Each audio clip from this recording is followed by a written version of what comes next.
12th standard book political science அப்படிங்கிற சப்ஜெக்டில் first யூனிட்டில் கான்ஸ்டிடியூஷன் ஆஃப் இந்தியா கொடுத்துருக்காங்க.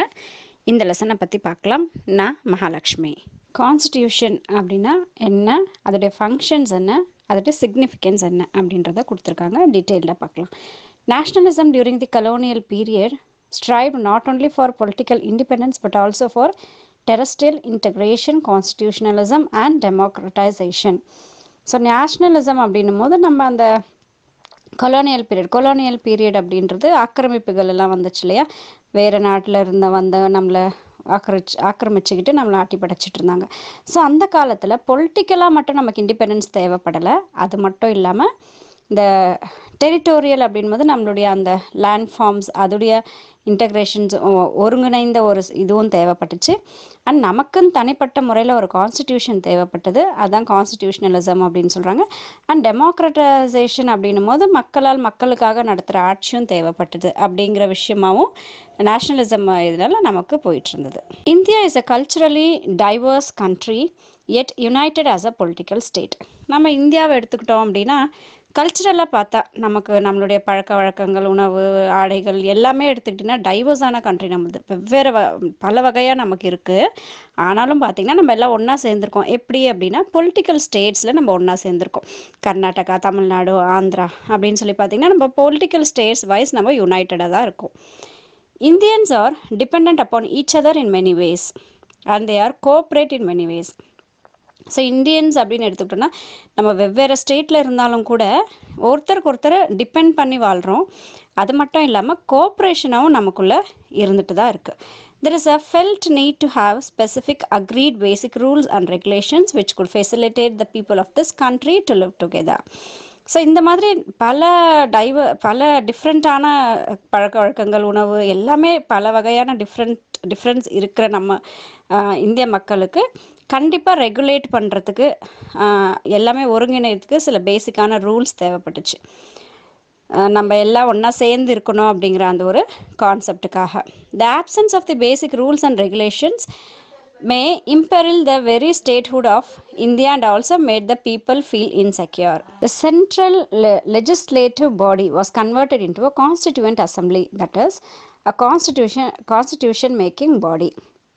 ஸோ அந்த காலகட்டத்தில் நமக்கு இண்டிபெண்டன்ஸ் கிடைக்கக்கூடிய தருணத்துலலாம் பார்த்திங்கன்னா சென்ட்ரல் லெஜிஸ்லேட்டிவ் பாடி இருந்தது.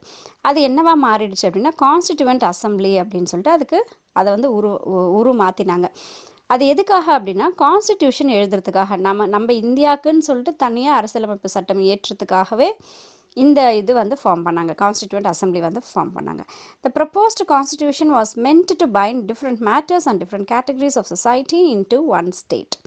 ஸோ இந்த புதுசாக எழுதக்கூடிய நம்மளுடைய கான்ஸ்டிடியூஷன் எதெல்லாம் அதில் இருக்கணும் அப்படின்னா வெவ்வேறு கேட்டகரிஸில் இருக்கக்கூடிய அந்த சொசைட்டியை வந்து ஒரே மாதிரியாக கொண்டு வரதுக்கு உண்டான விஷயங்கள் அது தேவைப்பட்டுச்சு.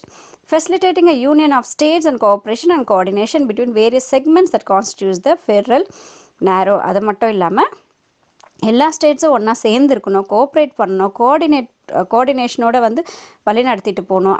அந்த சென்ட்ரல் ஸ்டேட் அப்படிங்கிற அந்த ஒரு விஷயம்லாம் இருக்கணும்.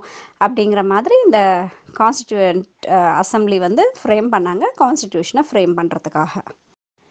ஸோ நமக்குன்னு பேசிக்கான ரூல்ஸ் ரெகுலேஷன்ஸ் இல்லை அப்படின்னும் போது அங்கே வாழக்கூடிய மக்களுக்கு ஒரு இன்செக்யூர் ஃபீல் வரும். ஒரு பாதுகாப்பு இல்லாத தன்மையாக இருக்கிற மாதிரி ஒரு ஃபீல் வந்து நம்ம மக்களுக்கு வரும். Colonial rule was based on charters, councils act and government of India acts. So colonial rule இருக்கும்போது நம்மளை மற்ற கண்ட்ரீஸுடைய மக்கள் வந்து ஆட்சி செய்யும் போது எதெல்லாம் பேஸ் பண்ணி நம்மளை ரெகுலேட் பண்ணாங்க அப்படின்னா சார்ட்டர்ஸ் இருந்தது, கவுன்சில்ஸ் ஆக்ட் இருந்தது and government of India acts வந்து இருந்தது. அதன்படி தான் வந்து நம்மளை ரூல் பண்ணிக்கிட்டு இருந்தாங்க. Politics and administration of the newly emerging Indian nation is based on a definite written constitution. So நமக்கு 1947 இண்டிபெண்டன்ஸ் கிடச்சது. ஸோ இண்டிபெண்டன்ஸ் வந்து நம்ம பொலிட்டிக்கலி நம்ம இண்டிபெண்ட் ஆகிட்டோம்.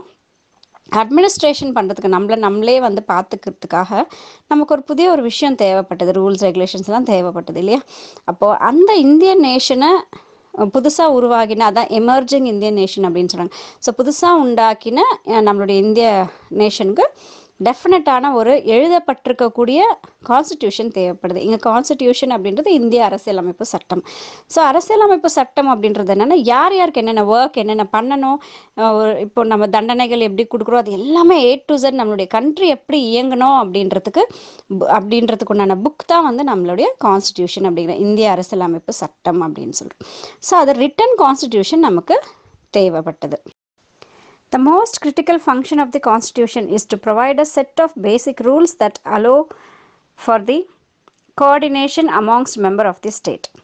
ஸோ முக்கியமான ஒரு ஃபங்க்ஷனாக இந்த கான்ஸ்டிடியூஷனுக்கு என்ன இருந்தது அப்படின்னா, செட்டாக ஒரு பேசிக்கான ஒரு ரூல்ஸ் தேவைப்பட்டது. எதுக்காக அப்படின்னா, இந்த மொத்த இந்தியாவில் இருக்கக்கூடிய எல்லா மெம்பர்ஸையும் கோஆர்டினேட் பண்ணுறதுக்கு, எல்லா ஸ்டேட்ஸையும் கோஆர்டினேட் பண்ணுறதுக்கு ஒரு செட் ஆஃப் ரூல்ஸ் வந்து தேவைப்பட்டது. அது ஒரு பெரிய முக்கியமான ஒரு ஃபங்க்ஷனாக இந்த கான்ஸ்டிடியூஷன் அசம்பிளிக்கு இருந்தது. 5th லைன்லேருந்து கவனிக்கலாம். A constitution is a body of necessary codes according to which a state is constituted and governed. Constitution அப்படின்னா என்னன்னா, அது ஒரு கோட்ஸ், அதாவது ரூல்ஸ் மாதிரி. அதன்படி தான் வந்து ஸ்டேட் வந்து வழி நடத்தணும், அதன்படி தான் வந்து ஸ்டேட் இயங்கணும், ஒர்க் பண்ணணும் அப்படின்றது. அது மட்டும் இல்லாமல் ஆட்சி செய்யப்படணும் அப்படின்றதா இந்த கான்ஸ்டிடியூஷனுடைய main purpose. The constitution specifies the necessary allocations of power between the various segments of the state. ஒவ்வொரு ஸ்டேட்லேயும் அந்த ஒவ்வொருத்தருக்கும் என்ன பவர், இப்போ பிஎம்னா பிஎம்முடைய பவர்ஸ் என்ன, சிஎம்னா சிஎம்முடைய பவர்ஸ் என்ன, ஐஏஎஸ் ஆஃபீஸர்னா அவருடைய பவர் என்ன, அந்த மாதிரி ஒவ்வொரு செக்மெண்ட்டுக்கும் ஸ்டேட்டில் இருக்கக்கூடிய ஈச் அண்ட் எவ்ரி செக்மெண்ட்டுக்கும் வந்து அதோடைய பவர்ஸ் என்ன அப்படின்னு சொல்லி ஸ்பெசிஃபை பண்ணி சொல்ல வேண்டியதும் கான்ஸ்டிடியூஷனில் தான் இருக்குது. Indian diversities necessitates a union of states and freedom movements favoured a democratic form of government. So இந்த இந்தியாவில் இருக்கக்கூடிய இந்த டைவர்சிட்டிஸ் பார்த்திங்க அப்படின்னா, அந்த ஸ்டேட்ஸ் எல்லாம் ஒன்றா சேர்த்துறதுக்காகவும், அந்த டெமோக்ராட்டிக்குன்னும் போது மக்கள் ஆட்சி செய்யக்கூடிய அந்த ஒரு இடத்துல ஃப்ரீடம் ஆன ஒரு மூமெண்ட்ஸ் இருக்கணும், மக்களை வந்து ஒடுக்கக்கூடாது, மக்களை ரொம்ப ஃப்ரீயாக அவங்களுடைய இது வந்து செயல்படுத்தணும் அப்படிங்கிற மாதிரியான விஷயங்கள் அதில் இருந்தது. Accordingly, the Parliament in India decides the laws and policies of the country.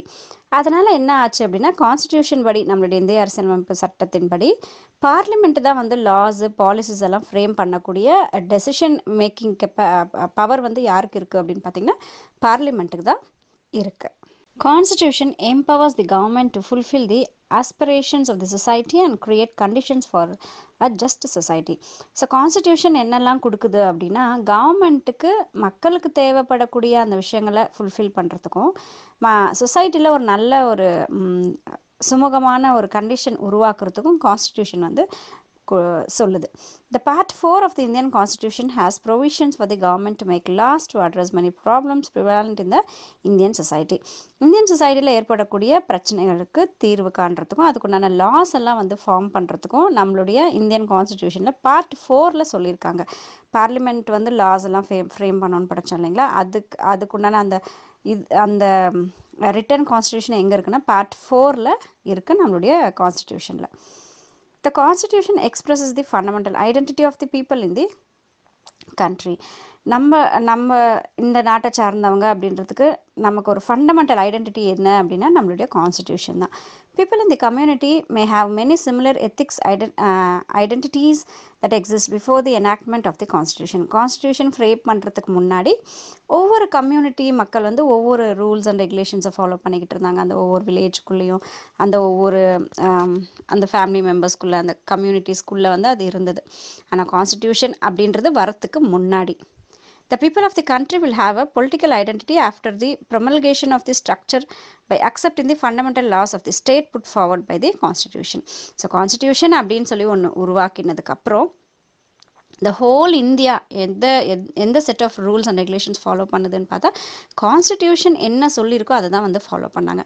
அதுக்கு முன்னாடி இருந்த தனிப்பட்ட முறையில் அங்கங்கே சின்னதாக ஆட்சிகள் நடந்துட்டு இருந்தது எல்லாமே வந்து இப்போது இல்லை. கான்ஸ்டிடியூஷன் ஃப்ரேம் பண்ணுறதுக்கு அப்புறம் அதெல்லாம் இல்லை.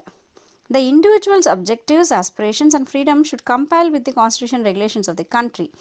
ஸோ நம்மளுடைய இந்த கான்ஸ்டிடியூஷன் வந்து ஒவ்வொரு இண்டிவிஜுவலுடைய ஒவ்வொரு மனிதனுடைய அப்ஜெக்டிவ்ஸ் தேவைகள், அவனுக்கு வாழ்வாதாரங்களுக்கு என்ன தேவை, அவங்க ஃப்ரீடமாக எப்படி இருக்கணும், எல்லாமே வந்து இந்த கான்ஸ்டிடியூஷனில் சொல்லியிருக்கு.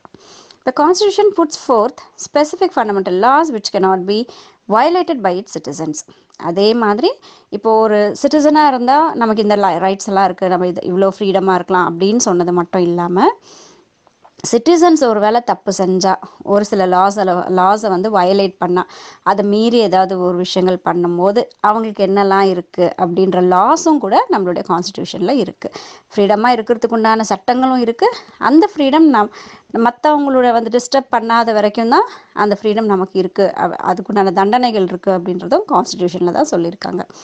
It also projects certain fundamental rights of the people living in the country.